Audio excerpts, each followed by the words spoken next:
Olá, primeiro ano. A gente agora vai gravar para vocês a 13ª aula de filosofia, falando sobre o assunto do módulo 13 da apostila de vocês, na página 55, que é Platão e a política. Gente, só para vocês terem uma ideia, aqui na página 55 mesmo, a gente tem um título maior aqui, ó, O Amor segundo Platão. E aí tem uma série de considerações a respeito da obra dele, O Banquete, enfim, não está relacionado à política definida por Platão, tá? A gente vai definir política aqui como um ideal da vida do homem, tá? Que é definida por Platão. Só que assim, o homem que pretende governar, que pretende exercer a política, segundo a filosofia platônica, ele tem que ter as habilidades de um filósofo. Ele tem que ter a habilidade da reflexão, certo? Então, veja só.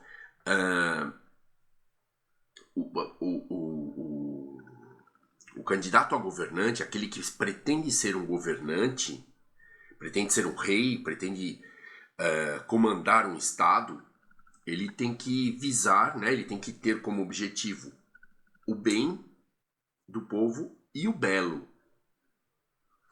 São coisas assim que para nós parecem meio abstratas, né? O bem nem tanto. O bem e a justiça dá pra gente ter uma noção melhor. Agora o belo, veja só, gente.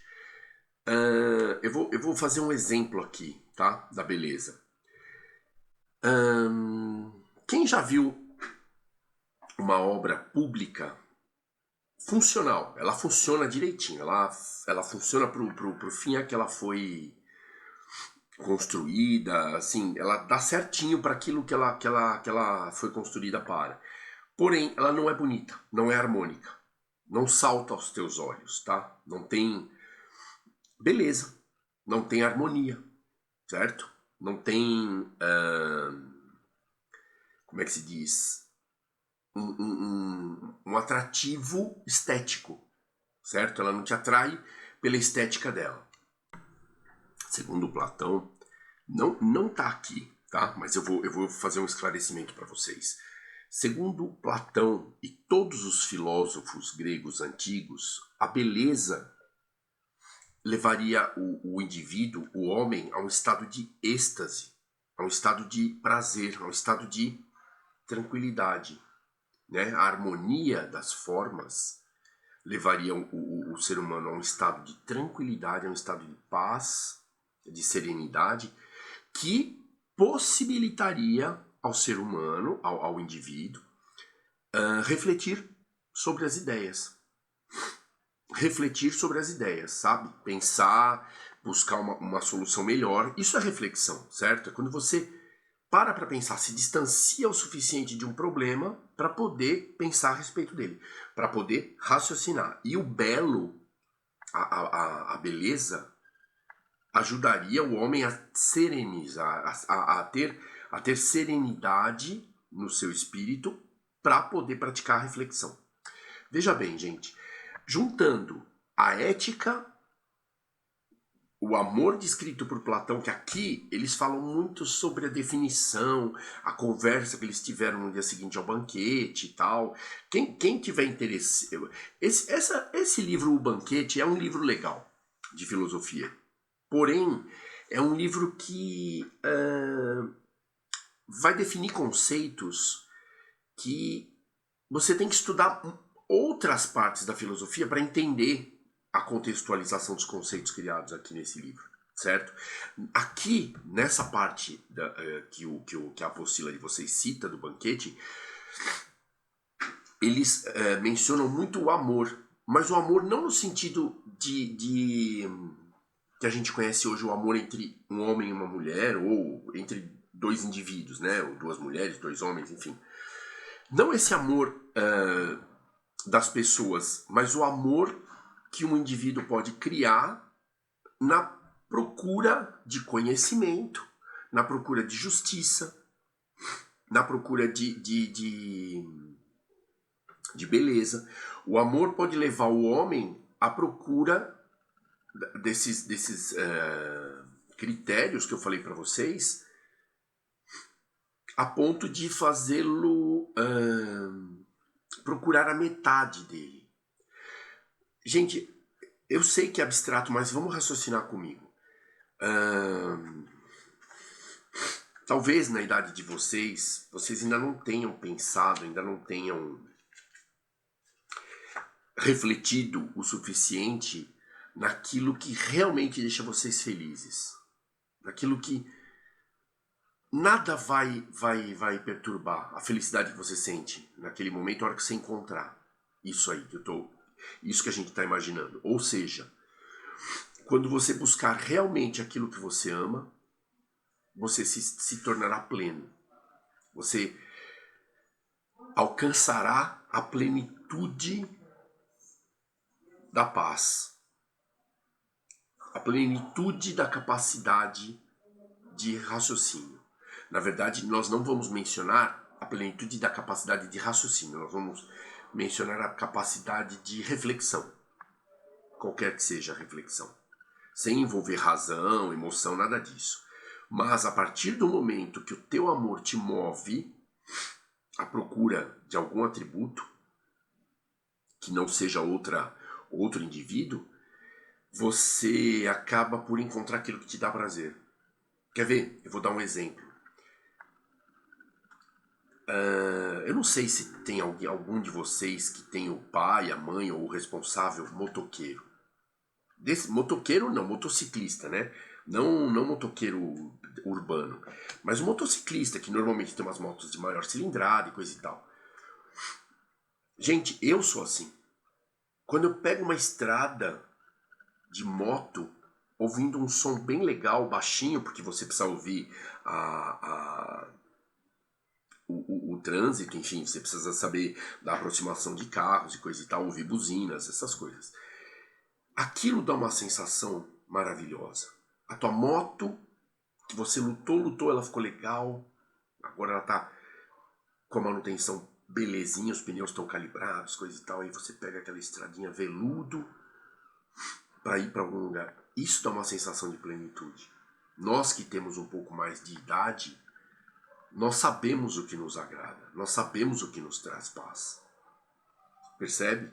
E a definição de amor ligado à política que tem aqui é mais ou menos isso.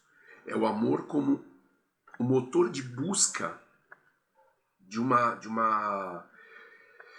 um estado que trará a plenitude para o indivíduo usar a reflexão dele. Bom, voltando à política. Gente, para o Platão, a política é um processo constante no ser humano e é um processo que depende do conhecimento dele. Porque, para Platão, o bom governante, o bom rei, seria um filósofo. Seria aquele cara que reunia os atributos de um filósofo, ou seja, conhecimento, amor por esse conhecimento, que é o significado da filosofia, né? Amor ao conhecimento, e a ética, o desejo de praticar o bem para a comunidade, o desejo de ser uma peça do mecanismo que traz justiça, pratos iguais na balança, na mesma medida, justiça. E a ética, ou seja, traduzindo para palavras que a gente conhece bem, pensar na comunidade ao tomar uma decisão, certo? Pensar no que nós gostaríamos numa situação como tal. Ah, nós gostaríamos disso? Perfeito. É isso que nós vamos tentar. E ouvir as pessoas, porque as pessoas têm pontos de vista diferentes, certo? Porém, prezando sempre a justiça, equânime, o bem, né, a prática do bem, nunca, sabe, tomar uma decisão que vai levar as pessoas a ficarem bravas, iradas com alguma coisa. E promover a beleza, porque a beleza trará o indivíduo ao estado de plenitude para poder exercer a reflexão. E um povo que reflete será um povo que tem condições de pensar no melhor caminho a ser tomado. Muito bem, gente. Aqui, olha, aqui ele fala, a instrução deve ser a base, a educação deve ser a base da instrução moral. Tá no 1, 2, 3, 4, 5. Tá no 5º parágrafo. Gente, isso aqui que eu acabei de ler para vocês é um ponto muito importante na definição do bom governante, na definição do bom cidadão, na definição do bom indivíduo. A instrução moral.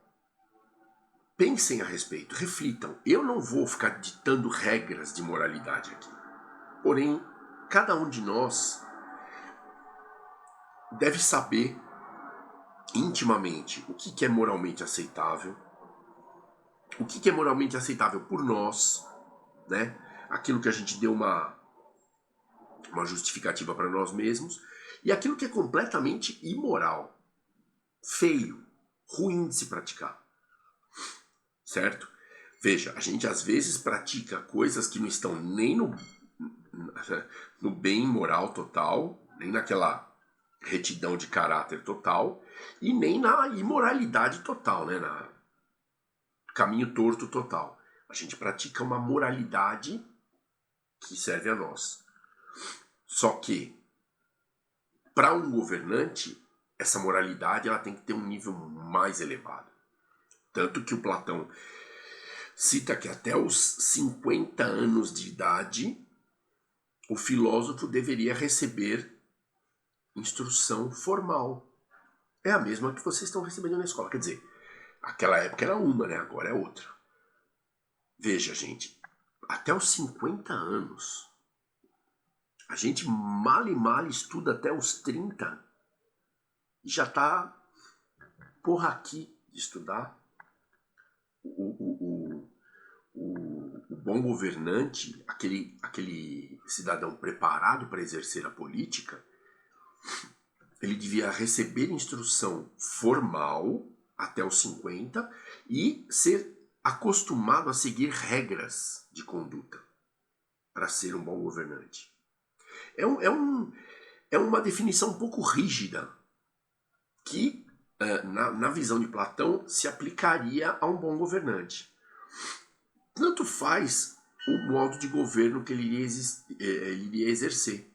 Naquela época, eles não tinham nenhum acesso às formas de governo como nós temos hoje, modernas e várias, né? Com várias nuances. Porém, para o Platão, todas as formas de governo são sujeitas à corrupção. Depende do governante aceitar ou não a corrupção. Gente, só para citar para vocês, qual seria a corrupção da monarquia? Como é que um rei, na visão dos filósofos da Grécia, poderia ser corrupto? Praticando a tirania. Como é que um aristocrata, né, um proprietário de terras e um chefe de um clã que habitaria naquelas terras dele, um cara que determinaria a lei e a ordem, poderia ser corrompido, formando oligarquias, governos de pequenas proporções para decidir o melhor para o interesse deles e não das comunidades, certo? Então veja, todos os sistemas de governo podem ser corrompidos, porém, se o governante, se o político tiver um preparo moral sólido, tiver um conhecimento, um cabedal de conhecimento muito grande, ele não estará sujeito à corrupção. Gente, até na democracia, o Platão previu uma forma de corrupção. Qual seria? A demagogia. Gente, vamos definir demagogia aqui. É falar uma coisa e fazer outra. Super difícil, né? Ter um discurso eloquente, prometer um monte de coisas e não cumprir nada. Aonde entra a ética nessa hora? Eu não posso ser um cara sem palavra. Se eu prometi, eu tenho que cumprir. Mas, voltando para aquele conteúdo a respeito dos sofistas e da crítica de Sócrates aos sofistas, que ensinavam só a retórica e a dialética, pouco importa se o que você está prometendo vai ser cumprido ou não, se aquilo que você está falando, que você está defendendo um ponto de vista é o melhor, é o bem e a justiça. Pouco importa. O importante é que você vença na demagogia, na prática do diálogo. Trazendo para os dias de hoje, convencer. Se você convencer, você ganha, certo?